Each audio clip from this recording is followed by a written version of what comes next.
Greetings everyone, I am Dr. J and welcome to the rare time when I talk about a platformer despite being utterly atrocious at the genre. The reason for this deviation is because, despite growing up as a PC gamer, Sonic was one of the rare things that actually peeked through the window thanks to the second Sega Smash Pack. Because of that, I have a soft spot for Sonic that leads me to check out the games every now and then, in spite of my inability to play platformers, and in spite of the 3D game's questionable quality.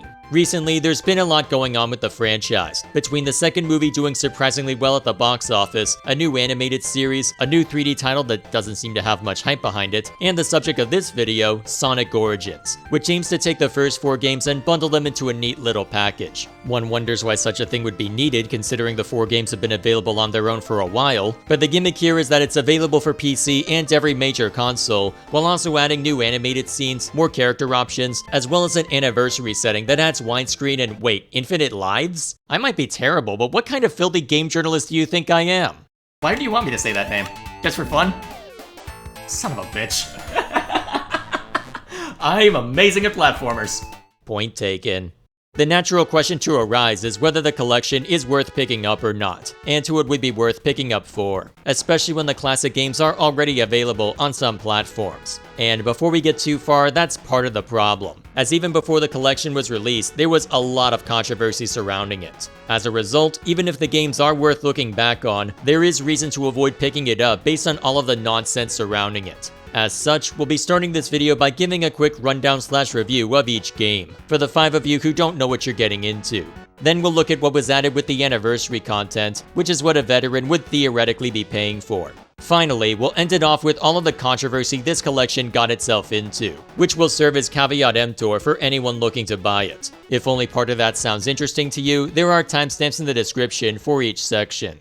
With that in mind, let's get right into talking about the games themselves, with our initial focus being on the classic versions. If you're unfamiliar with Sonic, it began as a 2D platformer, with every game in the collection falling into that genre. The gimmick that allowed the games to stand out was that much more focus was put into momentum, which lets you build up speed in order to get over a hill more quickly. It also meant getting through levels wasn't just a matter of jumping at the right time, but also a matter of building up the momentum to where you can make the jump. To further reflect this, the game throws in loops to demonstrate the concept, as well as spring pads that can immediately throw you into the air or build up your speed along the ground. The level design accounts for this idea really well, by building in a lot of hills that encourage you to make the most of the movement system, while also shaking things up with standard platforming over lava or bottomless pits. This variety ensured that even with 18 levels plus the special stages and final boss, that there was always something new going on. The game also ended up being a little more accessible than its competition due to how you stay alive. It doesn't matter how many times you're hit throughout the game so long as you're holding onto even a single ring, which acts as the main collectible throughout.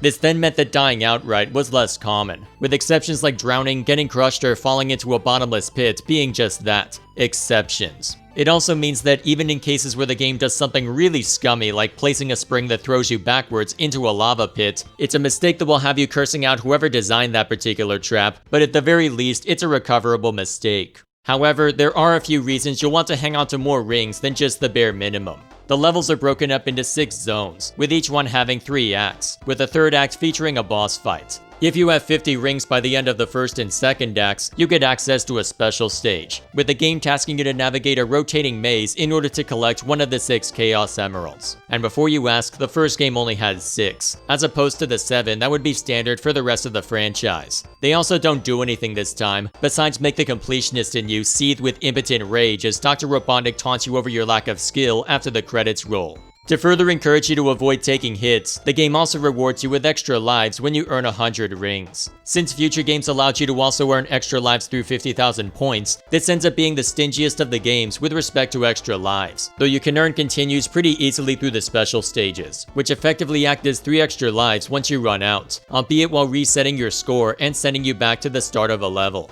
Based on everything I just said, the first game is emblematic of what console gaming used to look like in the early days, with games that take one idea and polish it to near perfection. It's not a very long game once you get the hang of it, but because there weren't save states outside of emulators, ROM hacks, and later releases, it's a game you could still spend hours with as you got better and better at it. It's definitely difficult by comparison to what you'll get now, as the focus has tended to shift from forcing you to replay an entire game to making you play a specific level until you've mastered it. But even there, the developers managed to think one step ahead. They knew you would be replaying the levels, which meant that they included more than one path to the end. Even in the first ever level, there's 3 different ways to get through or over a hill depending on whether you were able to make particular jumps, which all have different numbers of rings, enemies, power-ups, and checkpoints. As a result, there is good reason to play the game without relying on save states or infinite lives, as it means when you go through a second time, you may stumble into something you didn't know about, a fact which later games would further expand upon. And speaking of polish, despite the technical limitations of the day, the game is pleasant to look at and really nice on the ears. The sound effects all do a good job of communicating what you're dealing with, accentuating moments when you get hit, and adding a very satisfying pop whenever you take out an enemy. The music is really catchy as well, with much of it being really nice to listen to, while others do a good job at ratcheting up the pressure as you're desperately searching for a way to avoid drowning, with that particular music having been burned into my memory from one too many failed attempts at a certain level in Sonic 3. Whoever thought up that music, I want to shake their hand and then punch them in the face. As for the visuals, they still hold up well, with there being very few occasions where it didn't make sense when I got hit, all while still being nice to look at. That said, not having those save states could make the game rather frustrating if you're not prepared for it. The instant death exceptions may not be frequent, but certainly do exist, with the most frustrating one being the final boss. Unlike literally everywhere else in the game, even with the other end of zone bosses, the final one doesn't let you walk in with any rings, so one wrong move and you're toast. The only saving grace here is that once you figure out the pattern, it's pretty easy to dodge the slow-moving projectiles, and you can also camp at one side of the level until probability gives you a chance to hit Dr. Robotnik enough to win. On that note, the bosses themselves have a decent amount of variety to them, with each one having a very different kind of danger associated with it, a pattern that would repeat with future games. One has you dodge a single wrecking ball, another slowly takes the ground away from you, while another just asks you to reach a certain point before water or one too many hits does you in. Compared to later entries, they're fairly easy to understand and take on, though given how tough future bosses could end up being, perhaps that's a mercy. On the whole, the first game was a straightforward first step, and a very good one at that, setting the standard for what to expect from future 2D Sonic games, and giving plenty to look forward to as new ones were released.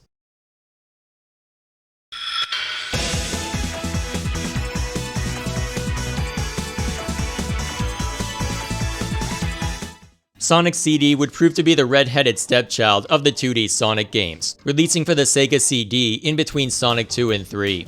That said, we're talking about it now because it ends up being more similar to the first Sonic game, and I'd rather not keep going like the first game but unlike the second game for this entire section. By my understanding, it was meant to be a major departure from what had been done previously, though much of that had to be scaled back in favor of something more traditional. There's even a beta version out there where some of the more drastic ideas are still intact, though not necessarily in a complete form, which lends credence to some of the stranger aspects of the game. One thing that stood out the moment I replayed it were 2 moments in the first act where they do some strange 2.5D perspective, with that seemingly never occurring again. As for new introductions, this game was the first appearance for Amy Rose as a side character and Metal Sonic as an antagonist, at least in his most recognizable look, alongside a time travel gimmick that encouraged you to explore the map to a far greater degree. At various points, you can run into signs that say past or future which, if you can maintain speed for a bit after hitting them, will take you backwards or forwards in time respectively. While you're in the past, you can find projectors of Metal Sonic, which if all of them are destroyed, will lead to the future sections looking less like a robot apocalypse and more like what you see when you first start the level. To demonstrate whether you were able to find them all, each zone followed the first Sonic game's example by having 3 acts instead of 2, with the third act always taking you to whatever future you had either saved or failed to prevent. Thanks to these, if you're willing to comb the level, you don't even need to enter special stages to get the good ending. In this case, Sonic CD would continue a trend set in Sonic 2, namely the special stages all having different gimmicks and goals in order to succeed.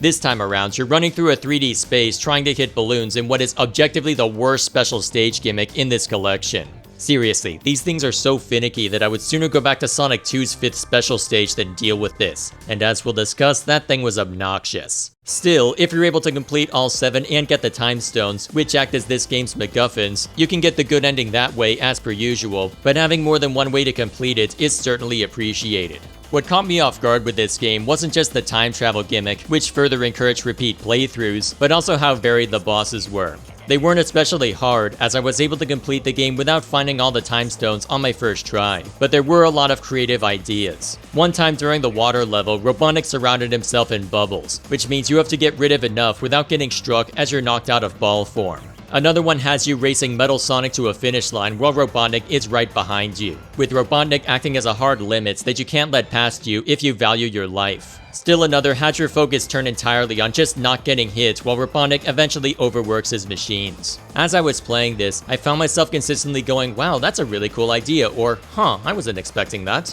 Then again, this is also the one I knew about the least, but even compared to other games I've spent less time with, there were a lot of really cool ideas. There was also a lot more variety in how stages were laid out, even beyond the time travel mechanic. One level had a gimmick where you're temporarily turned into a mini Sonic, which was absolutely adorable. Another level was packed to the brim with springs and pathways to exploit said springs, with the past, present, and future versions all looking radically different from each other. The rest played out very similarly to prior Sonic games, but all had small gimmicks like this to help each zone stand out, even more so than the first game's levels did. Another curious deviation from the norm is that this game technically has 2 soundtracks instead of 1. For whatever reason, it was decided that the Japanese and American versions would get different soundtracks, with the 2 sounding radically different and with a lot of debate over which one is superior. The only overlapping track was the one song with vocals, though it plays at different points in the 2 versions. Luckily, for the sake of those curious, it will default to your current region but can be changed once you enter the game itself. I wish it wasn't buried behind selecting the game from the main menu, especially since modifying this changes it for literally every instance of the game being played in the entire collection, but at least the option is there. Though it may not have been as groundbreaking as the developers may have originally envisioned, there were a lot of cool ideas in this one, making it a lot of fun to look back on as a curious deviation from the norm and is well worth checking out as a result.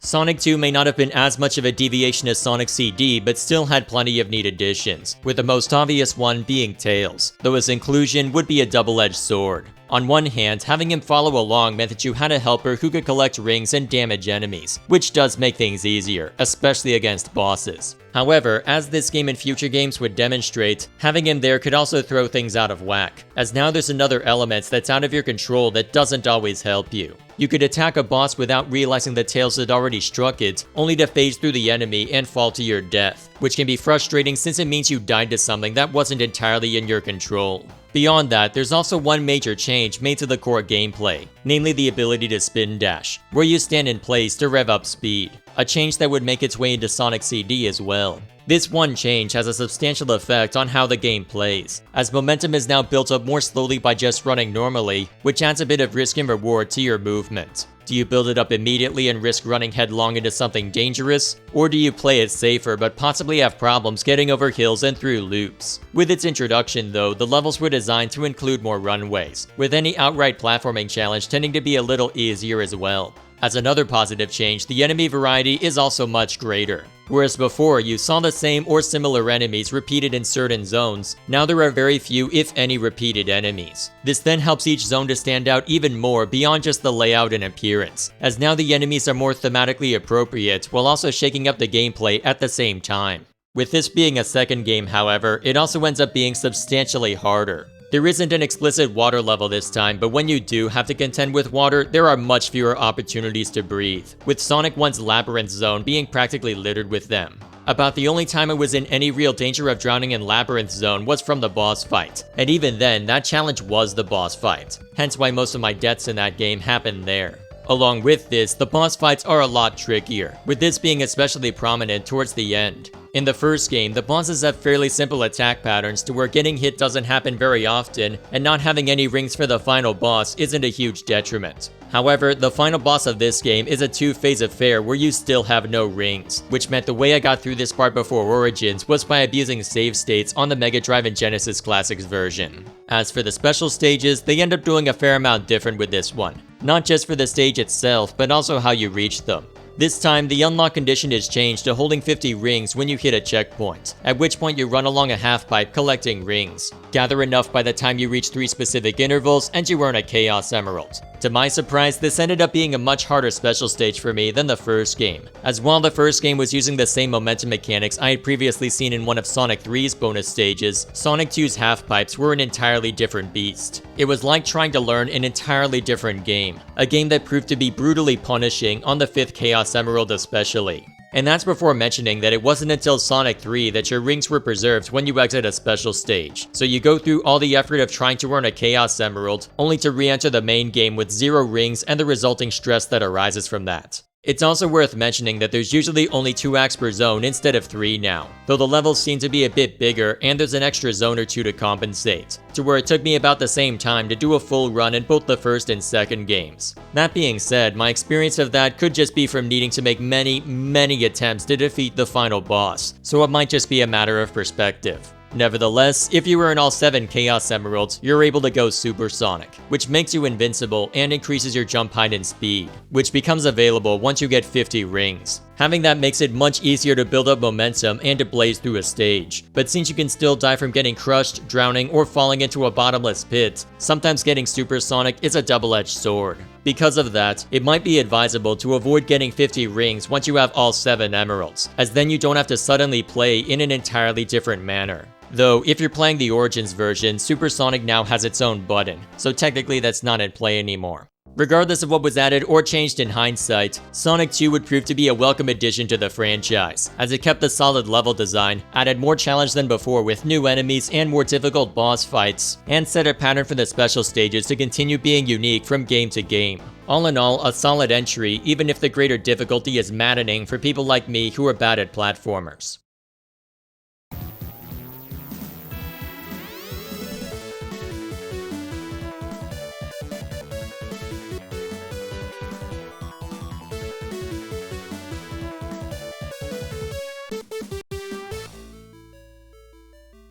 It's fair to say that Sonic 3 and Knuckles would prove to be the best 2D Sonic game for its day, as it introduced a lot of new elements. Technically, it's 2 games in one, with Sonic 3 as well as Sonic and Knuckles releasing separately before being combined. It's also likely the reason that there's 2 sets of emeralds to collect, as in the original Sonic and Knuckles, there weren't any Super Emeralds to collect, but instead just the Chaos Emeralds with different special stages. And thankfully, this game lets you control when you go Supersonic, though once you hit the second half, you lose the ability until you can unlock the new Super Emeralds, which exist to ensure that you still have a chance to play the special stages that Sonic and Knuckles introduced. This game would also be the first time that save files were included, allowing you to play as Sonic and Tails together, as well as Sonic, Tails, or Knuckles separately, which on top of the game's already existing replayability did a lot to further vary the core gameplay. Sonic could act as your baseline, with him playing pretty much identically to what you're used to by now.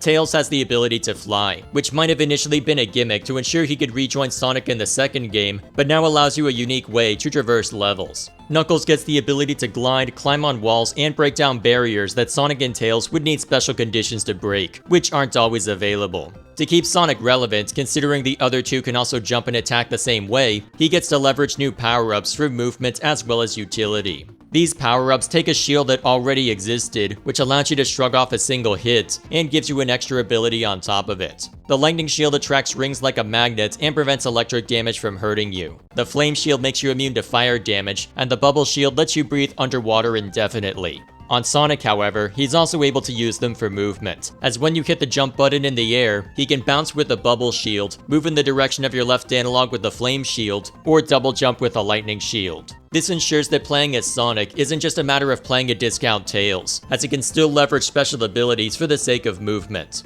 Or depending on your controls, you can also have Tails pick Sonic up and carry him somewhere, though he does move slower while carrying Sonic, and already can't stay airborne forever. What makes these unique abilities great is that the levels have been explicitly designed with them in mind. Places like Marble Garden will have pathways that are ideal for Tails but more difficult for Sonic and Knuckles to traverse, while certain barriers can only be broken while playing as Knuckles, which can result in levels being much different. Even when barriers aren't in play, Knuckles' jump height also seems to be slightly lower than Sonic and Tails, so if you can't easily climb a wall to reach something, you may be compelled to take a different path by virtue of that as well. Also, by virtue of what little story exists in the games, Knuckles isn't fighting against Dr. Robotnik, but instead one of his robots, which leads boss fights to play out slightly differently. And since he isn't hamstringing himself in his own levels, places like Mushroom Hill and Hidden Palace play out somewhat differently as well. This also includes an entirely different final fight. As with Death Egg technically destroyed when playing as Sonic or Tails, Knuckles' adventure ends with a fight against Metal Sonic right as you enter Sky Sanctuary.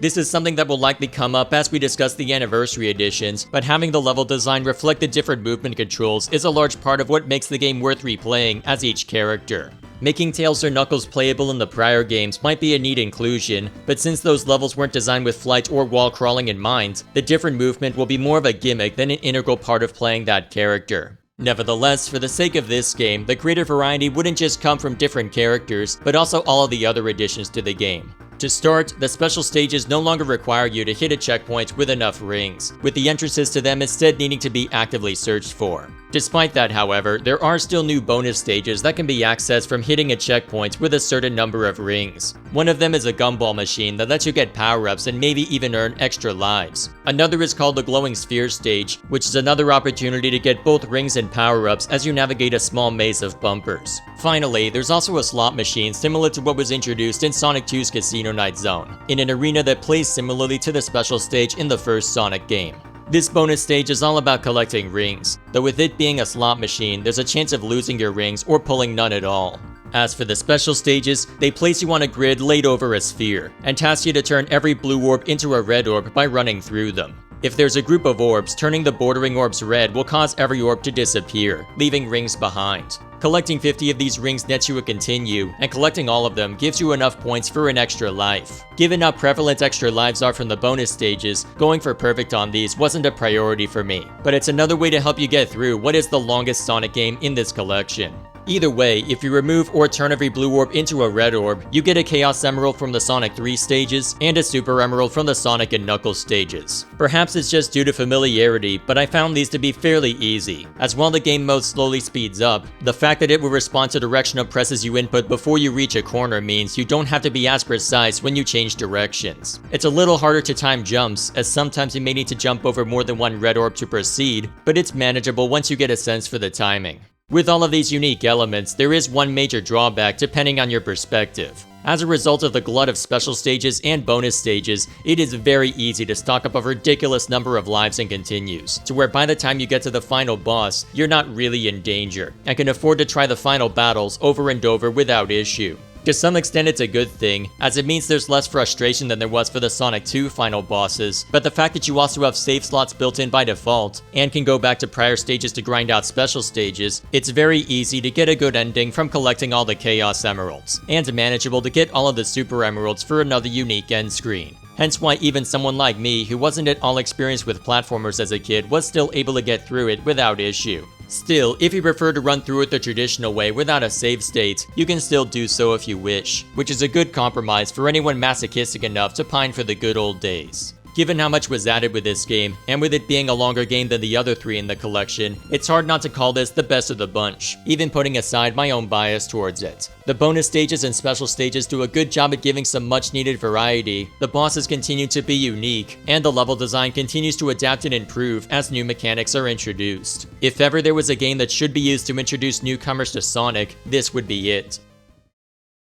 That covers what the games had to offer on their own. Each one has its strengths and weaknesses, but even now, the franchise is a unique spin on the platformer genre that few have been able to successfully recreate. Now that we've seen what the games are like, let's see what Sega tacked on top of them with this collection. The first thing I noticed right off the bat is how the games played, as the underlying feel was much different than what I had grown used to with my PC versions. I suspect this is because there wasn't an emulator in the back end, as the frame rate seemed to be higher, and there weren't any of the hitches I encountered in the Steam version whenever I got hit while holding a bunch of rings. It also meant that with the original code, you could make modifications like allowing you to spin dash in the first Sonic game, though thankfully the way momentum system works in that game remains intact, as otherwise the second zone would have been much harder. In fact, I'd argue that you should have kept spin dash out of the first game, given that the levels weren't designed with it in mind, and trying to use it usually got me hurt or killed. I'm not sure how much of this is the game itself, or how much of it was because I bought the Switch version and was using a different controller, but that was my initial impression. To start off our discussion of the added content, let's look at the Anniversary mode, which given how the UI is formatted seems to be the intended way to play. As mentioned at the start of the video, this mode grants you infinite lives, and allows you to use coins to retry special stages, which I'm really torn about. On one hand, not having save states in this version, at least not to the same degree, means that there will be newcomers who could end up being frustrated at getting thrown back to the very start if the life system remained intact. On the other hand, since the classic version is right there, I do wonder at how much the complaint really factors in, as apart from widescreen mode and earning coins, there's not much of a difference in how the Anniversary mode plays. The only major difference is that you're able to play with Sonic, Tails, and Knuckles in all of the games instead of just Sonic 3 and Knuckles. The early games levels weren't really designed with Tails or Knuckles in mind, but it's a neat extra thing to have, especially since you can have Tails follow Knuckles around as well. Speaking of coins, that's another thing that was added, with coins being earned as you play the Anniversary mode and other new content. In normal gameplay, they're earned the same way you would earn lives and continues, with 1 being awarded when you would earn an extra life, while 3 are earned when you would get a continue. There's no gameplay content gated behind the coins, so unless you really care about unlocking everything in the museum mode, there's not much to worry about there. Because of that, if you prefer the original versions, then there's little reason to go into Anniversary mode. That said, if you want to play the games in what the franchise calls chronological order, then over in the missions section, there's what the game calls a story mode that runs through them all back to back. It then means you don't get a second chance to try again if you couldn't find enough special stage opportunities, but that on its own could be a self-imposed challenge from the mode. What are definitely worth exploring are the other modes, which take existing levels and bosses and shakes things up a little. In one case, you have a boss rush mode, which has you go through every boss in a particular game, often without any rings, and with only 3 lives available for all of them. Since the bosses tend to be the primary thing that stops a classic run in its tracks, this is a great addition that allows you to have a fun time with just those bosses. Though, given the Labyrinth Zone boss has been a constant source of frustration for me, having to fight all the way up to that point only to be stonewalled there isn't exactly the most pleasant experience. At least it means I get to practice the final boss of Sonic 2, assuming I'm ever able to reach it. If you want to try a spin on the game itself, there's also Mirror Mode, which takes the Anniversary versions and flips the game around, just in case your controller is annoyed about you always holding right. It's harder to account for than you'd expect for the main stages, though so far as I can tell, it doesn't have much, if any, effect on the special or bonus stages. Within Sonic 3's section, you've also got a Blue Sphere mode that was once a hidden part of Sonic and Knuckles, but is now directly accessible. There's one mode you can select for the original experience, and another that includes new mechanics that were introduced with Sonic Mania, both of which provide replayability for that game mode in particular. The real fun edition comes in the form of missions, which add special challenges that are really interesting to check out. Sometimes it'll involve taking out a number of enemies before reaching a certain goal. Others ask you to navigate a maze, while others add a unique spin on a boss fight. There is a ton of variety within even a single game, with the developers taking gimmicks from the stages and completely reworking them into something compelling. For the perfectionists and completionists, the game will also grade you based on how quickly you can complete them, with more coins being rewarded for higher ranks. This is the primary way to unlock museum items, and is where a lot of the novelty can be found if you've already played all 4 games, as it can take quite a while to complete and S-rank all of them. And finally, there were also animated cutscenes that play before and after each game, which give a bit of context to what little story exists in the games. They're mostly fluff, all things considered, but are welcome additions nonetheless.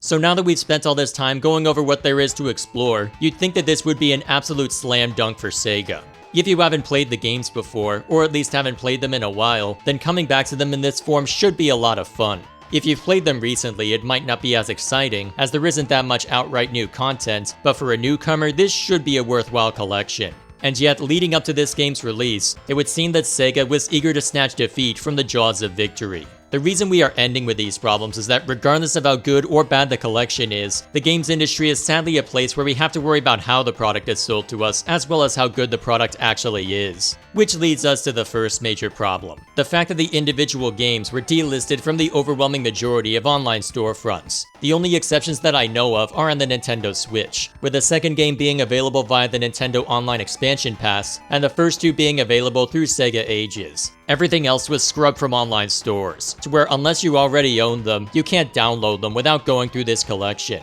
In case it needs to be said, removing consumer choice is a really bad idea for 2 reasons. To start with, sometimes we just want the original experience, warts and all, and aren't interested in seeing what else current developers tacked on in hindsight. If that's all we want, making us pay more for extra bells and whistles we won't use isn't going to encourage us to put down the money. Second, it suggests that perhaps you have a lack of faith in the product you're releasing, as if your version is so good that it will absolutely be worth the $40 asking price, there should be no need for this. Of course, if it turned out that the collection is a bug-laden rush job, then you might be motivated to do this, but I'm getting ahead of myself. For now, it's enough to say that you're creating a situation where piracy of your old games is more likely as a result of this decision, especially for the month or so where Sonic Origins hadn't released and the games were delisted from almost everywhere. I make it a point to specify piracy because it seems that Sega is very concerned about that affecting their sales on PC. So much so that Sonic Origins had the unfortunate pleasure of releasing with Denuvo for the platform. For the console peasants among us who don't know what a Denuvo does, it's a brand of DRM that is infamous for having a negative impact on how well a game performs. This is something that had a substantial effect on Sonic Mania when it released on PC, and that seems to have borne out for Origins as well.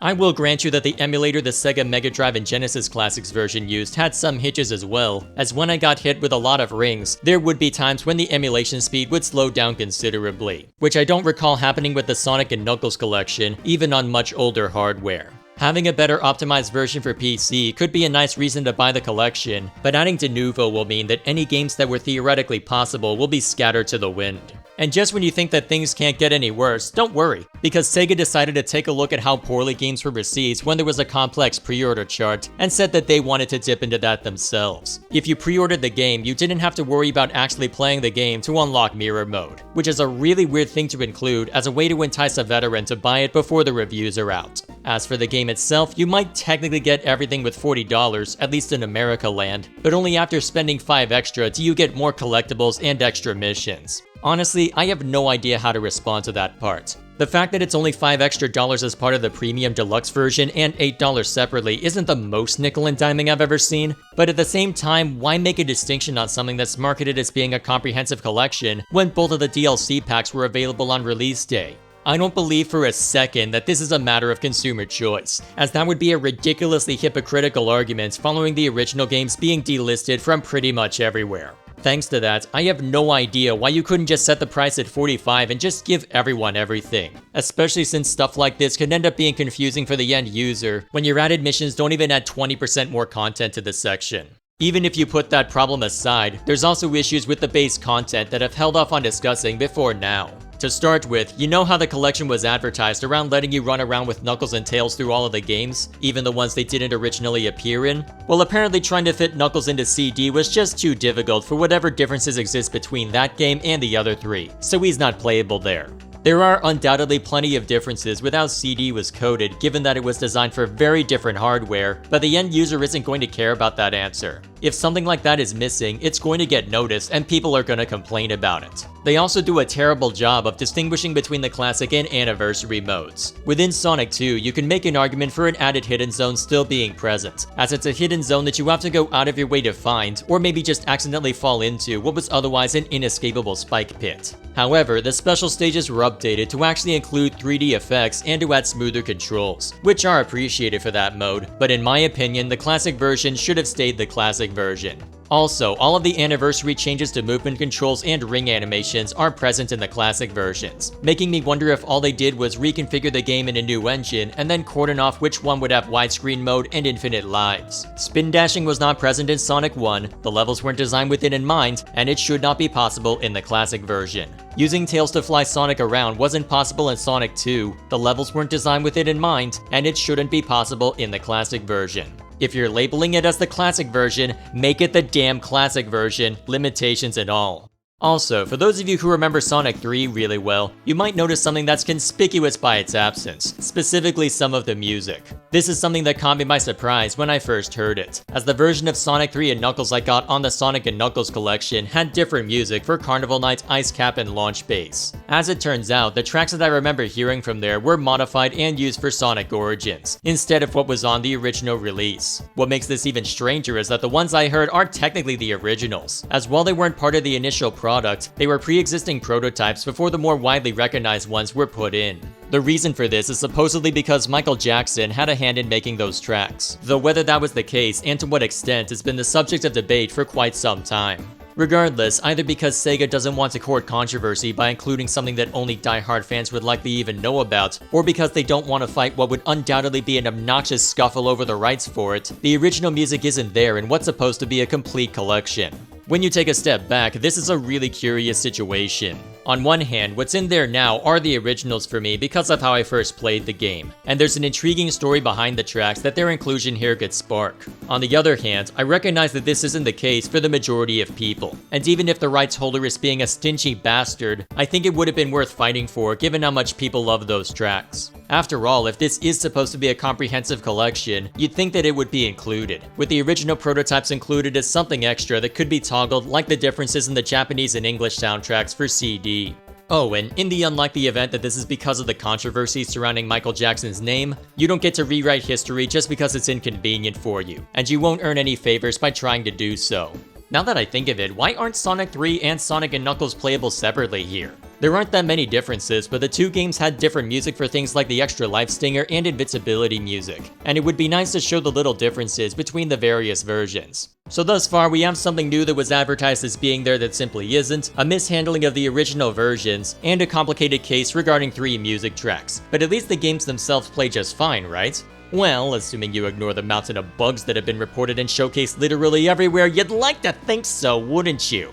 Before I press much further though, it should be mentioned that some bug fixing has been done on the collection since its release. However, considering that there's no other way to digitally buy the games on my preferred platform now, I would have expected the sum total bug count to be near 0, and to have no interest in being charitable as a result. To that end, I've seen others report everything from substantial input lag that's most noticeable in the first game, to outright taking away Chaos Emeralds that people had already earned in Sonic 3, to Sonic seemingly turning invisible. I can't verify any of that from my own experience, with the first 2 being posted to Reddit while the third happened to a viewer of my streaming channel. But what I can direct you to is a video by YouTube account Iento, how do you pronounce that name? Either way, he made a compilation of bugs that were posted to Twitter, which included ways for the game to break that are tragically hilarious, tell me a lot about how it was coded, and make me fear to tread through whatever spaghetti code must be lingering therein. Putting that aside, let's run through what I encountered personally. First off, the hit detection in the first game's special stages is drastically different to what I'm used to, which led me to fail multiple times in those stages where I had otherwise aced them in one attempt. I don't know whether I got away with more because of the old emulated version on Steam or because Origins is bugged, but it also affected my ability to exploit the slot machine bonus stage in Sonic 3. It also meant I could only damage one barrier gem at a time instead of multiple from good positioning, which further exacerbated the problem. Next up, there were a couple of times where I lost a shield or invincibility either without getting hit or far earlier than I should have, with both of those happening in Sonic CD. Granted, those seem to be the only outright bugs I encountered in CD, as I somehow avoided all the crazy instances of Sonic getting stuck in terrain, but then there's Sonic 2, where the Tails AI is somehow worse than before. Before I bash it too much, the pathing isn't much different, but the time and distance required before Tails will get a clue and fly back into frame is much larger, meaning you can end up sitting there listening to the jump or spin dash rev up sound over and over as Tails tries and fails to reach you. This is one of the bugs that I know was fixed, but given that their solution now prevents Tails' jump from being heard when the jump is off screen, we trade one bug for another. Also, while retrieving footage to ensure I was on point when comparing the classic version in Sonic Origins to my emulated version, I found 2 more bugs. In one case, remember how I said that the game doesn't take away rings when you return from the special stage? Well, apparently Hidden Palace didn't get the memo.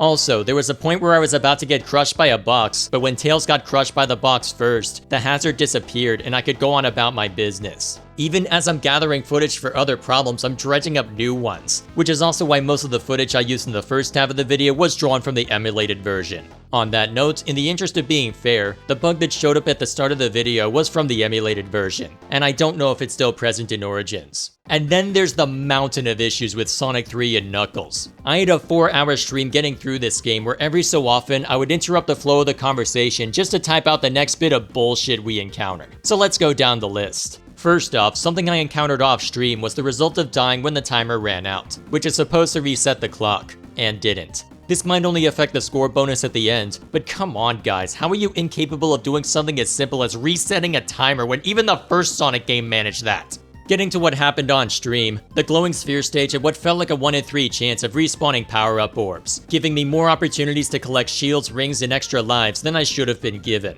My brother claims that this is intended behavior, but since I have no recollection of this and didn't run into it with the emulated version, I will leave it there as a behavior I observed and don't think should be there. I also question the response rate in the special stages, as once again I have been able to ace the special stages in the emulated version, but struggled much more so here. Though again, this could be due to familiarity or technical issues with the emulated version. There were also a couple of aesthetic bugs in the mode, like Tails not jumping when you hit one of the yellow orbs, and the music not speeding up as your character does. The rest of the Sonic 3 bugs were scattered instances of weirdness. The least harmful was one case where a particle effect should have stopped in Marble Garden that didn't. Another instance was a bubble that didn't go away when Tails used it up as a companion, which wasn't a big deal at the time, but was something you had to watch out for in the original version. I don't know if this is a bug or a legitimate change, but it's worth noting as something that doesn't line up with my memory of the game. Another weird case was an instance where I died during the Launch Base Act 2 boss, where I somehow respawned with a lightning shield. At first I thought it might have been hidden because I had been supersonic leading up to and right before that death, but in looking over my footage and in thinking of how swiftly I died after losing supersonic, there wasn't any point where I had picked up that shield, so where it came from I have no idea. Not that it did me much good on the second attempt, to be fair. There was also a case where rolling into one of these in flying battery outright killed me, whereas before it only took away rings. It's possible that I just timed it horribly to where it had only just started to move, and therefore counted as a crush kill rather than a normal hit, but considering everything else we've discussed, I feel I've been charitable enough as it is. And finally, just in case you thought the new content would be fine, don't worry, because I found a problem there too. In some of the missions, they'll put up blocks to alter your path forward, with those blocks being just fine for Sonic and Tails, but a serious problem for Knuckles. When attempting to climb them, the moment you go from an original part of the level to one of the blocks, the game decides that you're just done climbing, which meant occasions where I might have been able to recover a mission attempt got an unexpected lava bath. So yeah, I would love to recommend this collection. I think it's a great idea for Sega to take their old games, add in new spins like allowing you to play as any of the 3 characters, while still keeping the classic versions intact for anyone who wants the original experience. But then they had to go and screw up pretty much everything related to this collection's release, while also mangling the games themselves. If I weren't covering this for YouTube, I would have never gone near this. And if enough red flags show up like this again, that excuse won't be enough to convince me to take the plunge when I can just point and laugh from the sidelines instead. When it comes to the out-of-game stuff, I recognize that I am likely far more hardline than most, as I am in a fortunate position where I could never buy another video game, and I'd still be entertained and have plenty to talk about on this channel for the next 5 years. Because of that, I can be very picky about what I buy, to where I can outright ignore games I would otherwise enjoy if the publisher wants me to put up with BS like Denuvo. If those were the only problems, this video could have maybe boiled down to a tepid recommendation. However, I don't even need to rely on that argument to say that the game should be avoided, because the gaps in what was promised and the sheer number of bugs means that the few neat additions this game has simply aren't worth it right now. Perhaps after a deep discount and major bug fixes, it might become worth it, but as it stands right now, my advice is to stay away unless that happens. Needless to say, I do not intend to be on the ground floor for Sonic Frontiers release, as I have no interest in taking the risk of it performing well on the Switch when the PC version will be off limits due to, you guessed it, Denuvo. The fact that that bit of nonsense is still present suggests to me that Sega hasn't learned their lesson, and even if it's for the sake of a video, I have no interest in being burned again. On that note, that will be all for this video. Please like and share this if you find it deserving, and subscribe to this channel for more reviews as well as other content posted on a semi-regular basis. My typical focus is on strategy games and RPGs, but it's always good to get out of my niche every now and then. Not just to add some variety to the channel, but also to possibly give a different take from the norm, especially given my comparative lack of skill at the genre. The next video will be a far cry from this one, as if everything goes according to plan, I'll be returning to my RPG niche for it, but at least it'll be decidedly more positive than this one was. For now, thank you all once again for watching, let me know what you think in the comments below, and I'll see you all later.